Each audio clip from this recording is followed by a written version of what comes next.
रसूलुल्लाह सल्लल्लाहु अलैहि वसल्लम के दौर में सूरज गिरन हुआ है।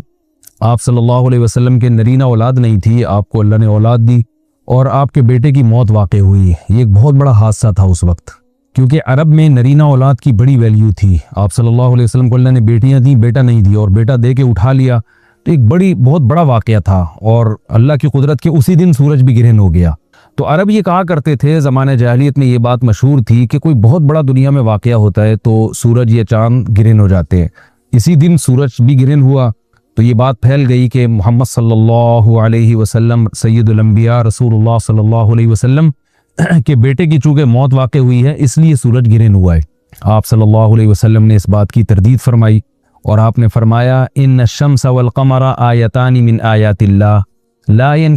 यनकसिफानि बिमौति अहदिहिम,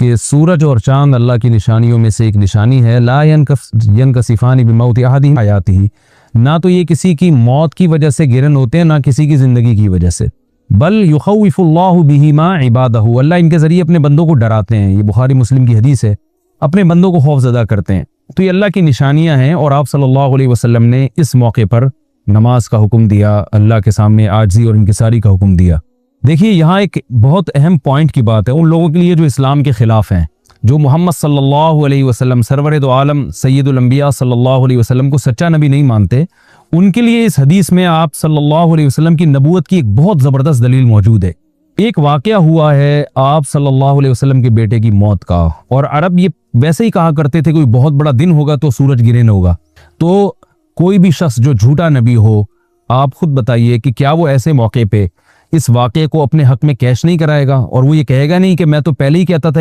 मैं बहुत बड़ी शख्सियत हूँ और मेरे बेटे की मौत होना, एक पैगंबर के बेटे की मौत होना है, तो यकीनन ये इस अल्लाह की तरफ से एक निशानियाँ है, ये निशानी है सूरज का गिरन होना। ये बताने के लिए है कि वाकई ये बहुत बड़ा दिन है, और मैं यानी ये बहुत बड़ा दिन इस एतबार से कि एक नबी के बेटे की मौत वाक़ई हुई है। लेकिन आप सल्लल्लाहु अलैहि वसल्लम ने ये सब नहीं किया, और आपने बताया कि सूरज और चांद के गिरन होने का किसी की मौत या ज़िंदगी से कोई ताल्लुक़ नहीं। और आज साइंस ने भी साबित कर दिया है कि ये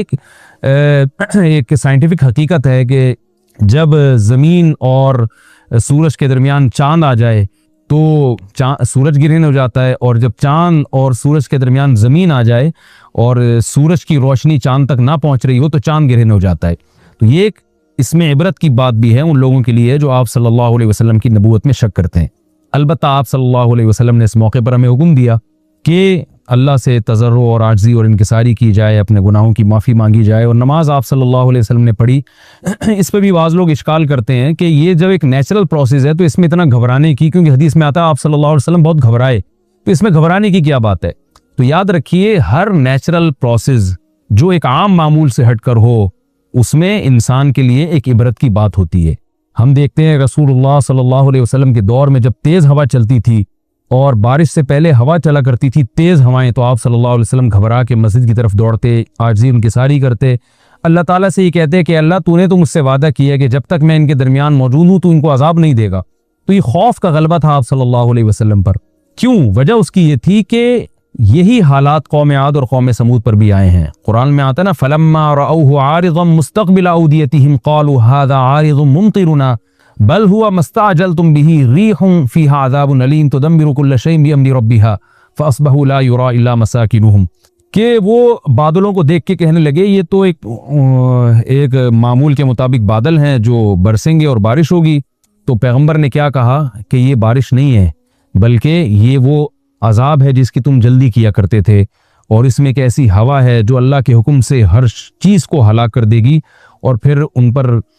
एक हफ्ता अजाब आया, और कुरान कहता है कि वो ऐसे पढ़ के हलाक हो गए कि फ़तरल कौम फ़ीहा सरआ कअन्नहुम आजाज़ु नख़लिन ख़ाविया। ए मुखातब, अगर तू उनको देखता तो ऐसे लगता खजूर के तने हैं जो ऊंधे पड़े हुए हैं। तो ऐसे हवा ने उनको तहस नहस कर दिया। तो ये आम मामूल से हट के जब भी इस कायनात में कोई तग़य्युर आता है तो अल्लाह की निशानियों में से एक साइंटिफिक हकीकत भी है, उसकी एक लॉजिक भी है, लेकिन उसके साथ साथ अल्लाह की निशानियों में से एक निशानी भी है। और ऐसी निशानी है जिससे हमें डरना चाहिए कि अल्लाह ताला को इख्तियार है, वो जब चाहे सूरज की रोशनी छीन ले, चाहे किसी भी तरह से छीने। और ये भी एक साइंटिफिक हकीकत है जो आप सल्लल्लाहु अलैहि वसल्लम की नबूवत पर जिसने एक मोहर लगा दी है कि सूरज और चांद का गिरन होना अगरचे एक اسی ایک لاجک ہے کہ چاند سورج کے سامنے آ جائے تو سورج گرہن ہو جاتا ہے، لیکن اس بارے میں جو ہماری تحقیق ہے، جو سائنسدان کہتے ہیں کہ یہ وقت یعنی خطرے کا وقت ہوتا ہے، سورج سے ایسی خطرناک ریز نکلتی ہیں جو نقصان کا سبب بن سکتی ہیں، تبھی بعض حضرات سورج کی طرف دیکھنے سے بھی منع کرتے ہیں،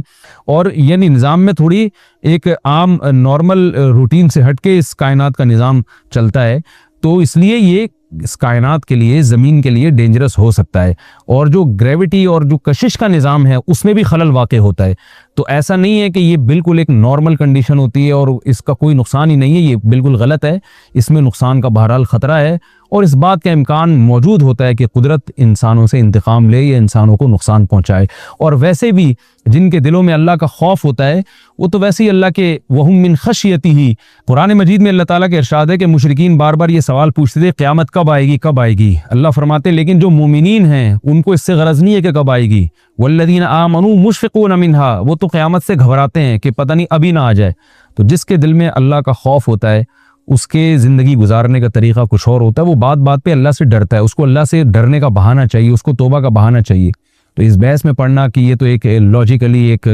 سورج کی روشنی غائب ہو جائے گی، وہ ٹھیک ہے، یہ سائنسدانوں کا شعبہ ہے کہ کیوں غائب ہو رہی ہے، ماہرین فلکیات کا شعبہ ہے، لیکن اہل ایمان کا جو کام ہے اس موقع پر، ان کا جو وظیفہ ہے وہ یہ کہیں کہ اللہ کی نشانیوں میں سے ایک نشانی ہے، اللہ اپنی قدرت دنیا میں دکھاتا ہے کہ میں یہ بھی کر سکتا ہوں چاہے کسی بھی طریقے سے کروں، تو ہمیں اس موقع پر بہرحال اللہ کے سامنے جھکنا چاہیے، اپنے گناہوں سے معافی مانگنی چاہیے، اور وہی عمل کرنا چاہیے جو رسول اللہ صلی اللہ علیہ وسلم نے ہمیں بتایا ہے، اور اس بارے میں جو توہمات پھیلے ہوئے ہیں اس سے بھی ہمیں اجتناب کرنا چاہیے، جیسے نبی صلی اللہ علیہ وسلم نے عربوں کے وہم کو دور کیا ہے، بھائی اس کا کسی کی موت اور زندگی سے کوئی تعلق نہیں ہے، تو اسی طرح آج کل لوگوں میں ایک سورج اور چاند گرہن ہونے کے بارے میں وہم بھی بہت ہے کہ پتہ نہیں کیا ہو جائے گا، حاملہ عورتیں نہ نکلیں، فلانا نہ کرے، فلانا خربوزہ نہ کھائے، اس موقع پر کسی نے تربوز کھا لیا تو یہ ہو جائے گا، الٹی الٹی باتیں پتہ نہیں کیا کیا مشہور ہیں، یہ خربوزے تربوز کی تو میں ویسے ہی مثال دے رہا ہوں، تو کوئی بھی چیز جب کہنی ہو تو پوری طرح سے اس کی ریسرچ کریں، مجھے نہیں پتا حاملہ عورت کو فائدہ ہوتا ہے نقصان ہوتا ہے سورج گرہن ہونے سے، لیکن اگر نقصان بھی ہوتا ہے تو اس کی کوئی مستند دلیل ہونی چاہیے آپ کے پاس، ایسے ہی سنی سنائی باتیں آگے نقل نہ کریں، تو بہرحال ہمیں جو کرنے کا کام ہے جو رسول اللہ صلی اللہ علیہ وسلم نے بتایا ہے وہ کام بخاری اور مسلم کی حدیث کے مطابق نماز ہے، انفرادی بھی ہے، جماعت سے بھی ہے، مستحب بھی ہے کہ جماعت سے نماز پڑھی جائے مسجد میں یا کسی بھی میدان میں، اور 2 رکعتیں امام پڑھائیں گے اور اس میں سرن تلاوت بھی کر سکتے ہیں، جہری تلاوت بھی کر سکتے ہیں، دونوں رائے ہیں علماء کی، آج کل جہری کو اس لیے ترجیح دی جاتی ہے کہ صلاۃ کسوف میں جو رسول اللہ صلی اللہ علیہ وسلم کی سنت ہے وہ لمبی نماز ہے، تو لمبی نماز پڑھیں گے تو اگر آپ آہستہ آواز سے پڑھیں گے تو لوگوں کو تھکاوٹ کا احساس زیادہ ہوتا ہے، جہری پڑھیں گے تو تھکاوٹ کا احساس کم ہوتا ہے، تو اس لیے دونوں قولوں پہ فتویٰ دیا جاتا ہے، وہ ایک قول راجح ہے اور ایک میں آسانی ہے، تو آسانی اس قول میں ہے کہ جہری تلاوت کی جائے، اس میں لوگوں کو نماز میں کھڑا رہنا آسان ہوتا ہے، تو لمبی سے لمبی نماز پڑھی جائے، اس میں 2 رکعتیں پڑھی جائیں اور خوب طول دیا جائے اس کو، اور اتنا طول دینا کہ لوگوں کا خطرہ ہو کہ نمازی چھوڑ کے بھاگ جائیں گے، یہ بہرحال درست نہیں ہے، کیونکہ آپ صلی اللہ علیہ وسلم نے امام کو مقتدیوں کی رعایت کا حکم دیا ہے، اور کوئی جماعت سے نماز میں شریک نہیں ہو سکتا تو گھر میں نماز پڑھیں، انفرادی نماز پڑھیں، نماز نہیں پڑھ سکتے تو توبہ استغفار کریں، بہرحال یہ وقت جو ہے توبہ استغفار کا ہے، اپنے گناہوں سے معافی مانگنے کا ہے،